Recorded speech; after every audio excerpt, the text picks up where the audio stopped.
our informal review of nuclear radiations and their effect on humans, a sunlit pool with all the trimmings serves as a suitable launching spot, offering an approach that is sufficiently scientific and scenic. A sunbather exposes herself to an assortment of radiations. Some, such as the solar rays, are heaven sent. Others are nuclear, the same as those which come from an atomic burst, and they're bombarding her from all sides. From the sky in the form of cosmic rays, from radon, a material in the atmosphere, from radioactive uranium found in the water which she just left, and in the earth on which she now lies. They aren't powerful enough to bother our bather. They're less of a hazard than the rays of the sun, which, if carelessly taken, can become too much of a good thing. With all radiations, nuclear and otherwise, it depends on the duration and intensity of the exposure. Nuclear radiations have their novel way of causing injury, but it's neither mysterious nor inescapable.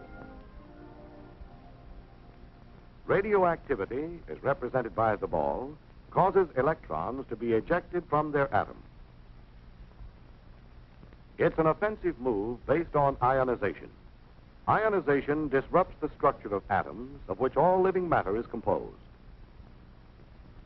An atom is part of a molecule, and molecules are parts of the cell. The cell is the structural and functional unit of all living matter, a tiny machine with a basic job to do. Cells operating with thousands of other cells of various shapes and performing special chores make up tissues and organs. Organs are departments in a complex factory, the human body, which is engaged in the manufacture of an important product, life. An atom then seems unimportant and infinitesimal, a tiny cog on a small wheel in a miniature machine which, if multiplied millions of times, forms the going concern that is you. But if enough of the cogs are broken through ionizing radiation, the gears grind, the machines falter and stop, the factory shuts down. Each of the 4 kinds of missiles discharged by radioactive substances has its own ballistic behavior. To observe them attacking the body, they must be symbolized far out of proportion, magnified millions of times. Gamma rays are the most penetrating, but the least ionizing. Not so penetrating, but more ionizing, are neutrons, which are not rays, but particles. Neutrons and gamma rays are external dangers, able to shoot into the human body easily. Alpha particles cannot penetrate the skin.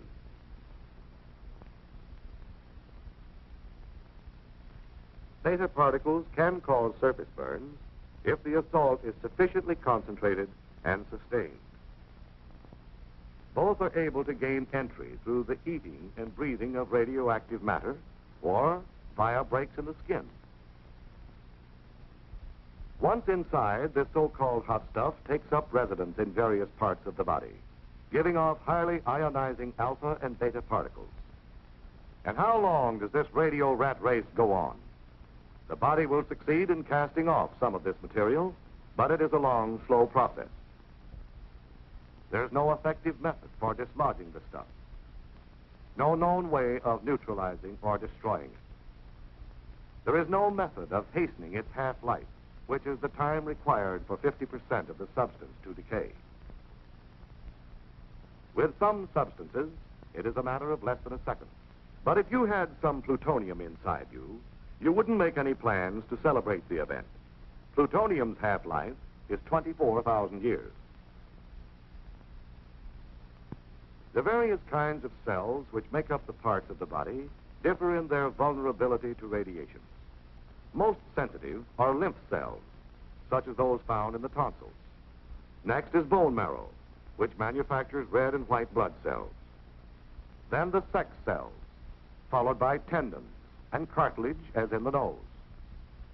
Muscles and nerves, the toughest of all. In general, cells which reproduce rapidly and whose efficient functioning depends on that ability are most affected. radiation halts their reproduction, which is a simple process of one cell dividing into two.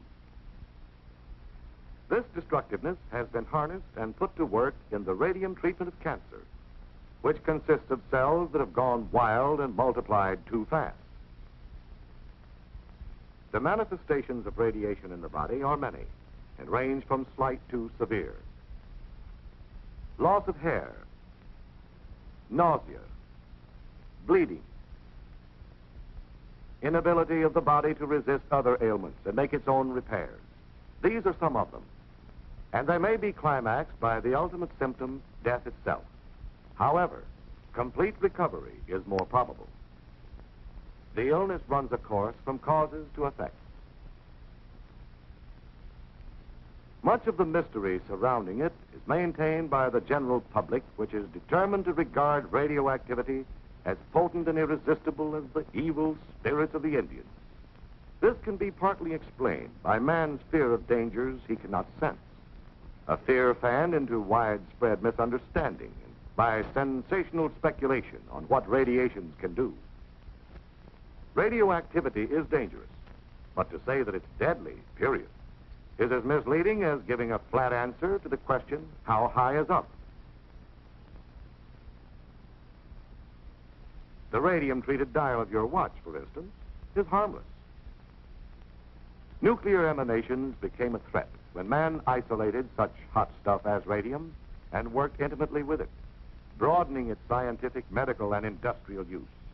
A threat, however, that has been effectively controlled through observing caution.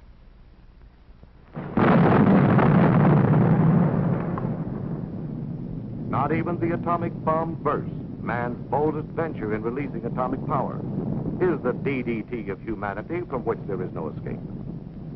For it has its known limits, calling for preventive measures as clear-cut as those doctors lay down in telling people how to ward off infectious diseases.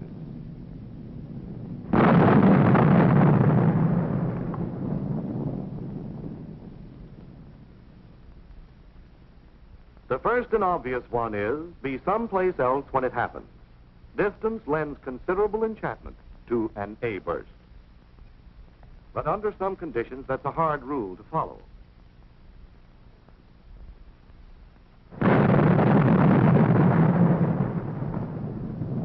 Atomic warfare, for instance, might allow little choice in the matter. So if you can't stay away from it, you must stay with it, as safely as possible and properly protected. Proper protection is based on what we know about the penetration of gamma rays and neutrons. The ability of a shielding material to stop them is expressed in half thickness, the thickness necessary to reduce the radiation's intensity 1/2. In dealing with gamma rays, the half thickness of a very dense material like steel is 1 inch.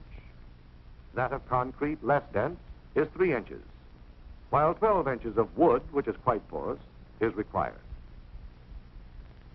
Against neutrons, the density of a material is not so important as its ability to slow down and capture the particles. Concrete, earth, and water furnish good shielding.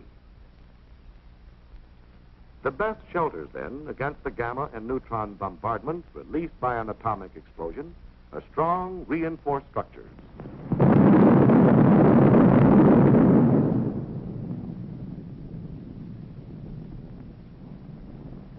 That prompt bombardment of a high aerial burst is severe but short-lived, since it is carried up into the stratosphere. It's safe to go into the area under the explosion about 2 minutes after it occurs. Not so with an underwater blast, however, and presumably in the event of underground and surface explosions. The area is contaminated with radioactive material, which gives off alpha and beta particles and gamma rays. However, the material which emits alpha and beta must be taken into the body through the mouth and nose, or skin breaks, before they can carry on with their injurious ionizing.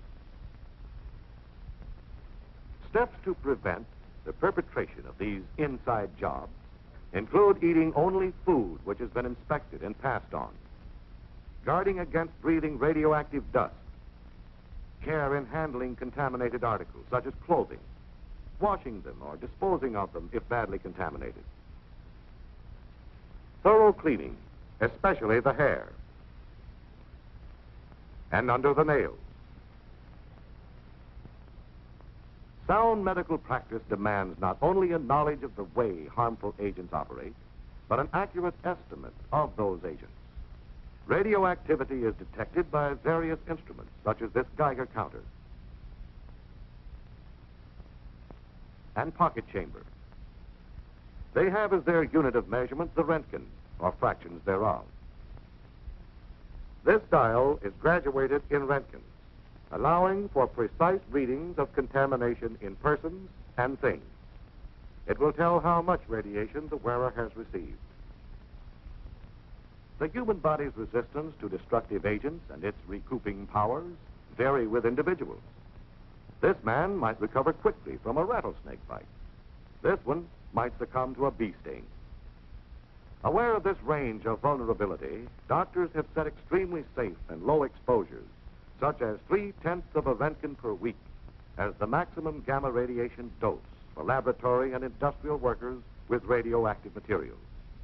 They calculate that 300 to 500 times this much, 150 or more Röntgens, may bring out symptoms of sickness. The median lethal dose, which is the amount necessary to kill half the persons exposed, is placed by most medical authorities at around 450 Röntgens, received by the victim's entire body and within a short period of time. Thus, it takes a very special combination of circumstances to cause the death of a person by radiation. A combination that's a remote possibility in ordinary work with radioactive materials, and not nearly so frequent in atomic warfare as is commonly believed. Let's suppose that despite preparedness and preventive measures, one gets a dose sufficient to cause sickness. What then? Is this the stock answer? The unavoidable sequel? Or this? Most emphatically, it's this. Radiation illness lends itself to treatment. The treatment is symptomatic, which means that doctors relieve the symptoms or effects rather than remove the cause. To clarify, when you take aspirin to get rid of a headache, that's the symptomatic approach. Removal of an injured or infected member of the body is specific treatment. A radiation patient is bolstered in all possible ways.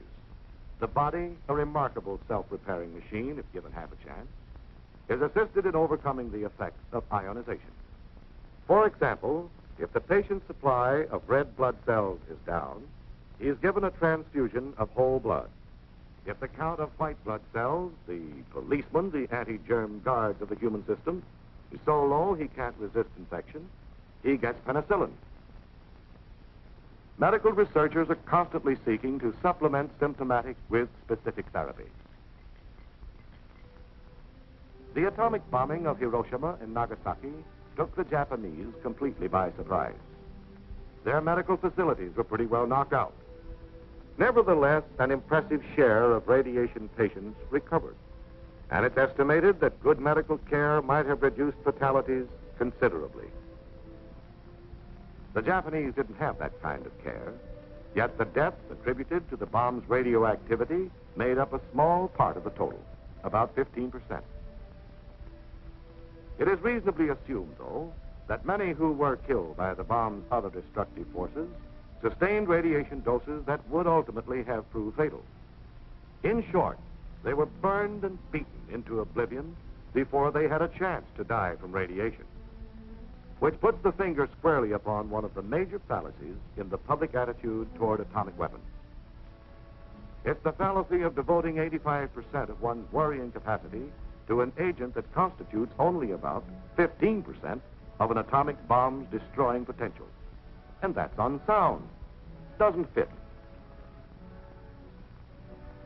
If you must worry, concentrate on the blast effect of an A-bomb. It's prompt and devastating. It causes a gigantic rearrangement of things, a complete change of scenery, and means sudden death to those who chance to be in the way when it's happening. Don't forget the fires that follow. Consider the flash heat, which changes the complexion of all that it strikes. Bear in mind always that blast and heat are an A-bomb's most powerful weapons, that their lethal range is greater and their effects much quicker than the radiation. Blast and heat are hazards that warrant concern but not panic, because they aren't new or novel. They're the same forces of World War II's conventional bombing, which some of you may have experienced. And you did all right. You're here.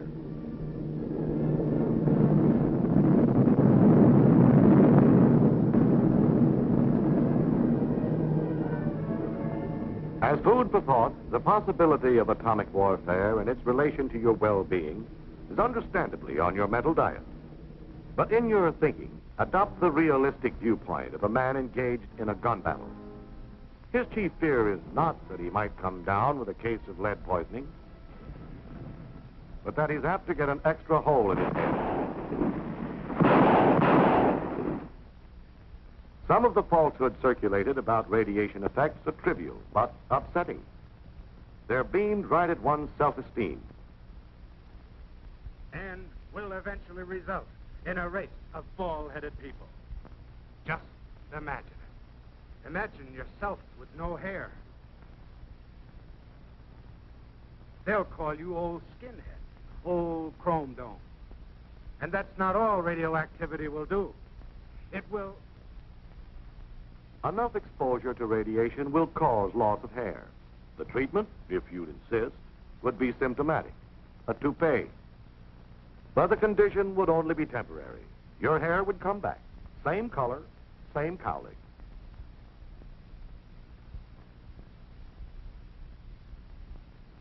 A fear that is grossly built up in popular print is that radiation will cause impotence, which is the mechanical inability of a man to fulfill his sexual role. That fear won't stand examination. Another subject of misgivings is sterility. A sterile man can carry out his sexual obligations physically, but is unable to fertilize, to reproduce his kind. The estimated dose needed to bring about permanent sterility exceeds the lethal dose. So obviously sterility by radiation would be just incidental, a matter a dead man wouldn't worry about. The public has been force-fed grave suspicion that extensive use of atomic energy, as in war, might eventually result in an overabundance of freaks, suitable for sideshow exhibition. We can start picking the freak possibilities apart by looking at a sperm cell, the kind of cell that plays a leading part in reproduction. These chromosomes contain the material through which such physical characteristics as color of hair and eyes are handed down from parent to offspring. Sometimes the chromosomes are broken up. This upsets the heredity controlling material when the cell divides, and the result may be a mutation, a variation from the parent. It occurs naturally and may also be brought about by radiation. But radiations can't produce any new kinds of mutations. They can only increase the natural rate. Is the increase enough to stew about? No. We can't experiment along these lines with humans, but we can observe the effect of radioactivity on mice and fruit flies, which produce new generations so frequently that to study them for a short time is like reviewing a long span of mankind's history. These are the probabilities, and they aren't important enough to lose any sleep over. Besides, a mutation can be a good variation, an improvement over the parent.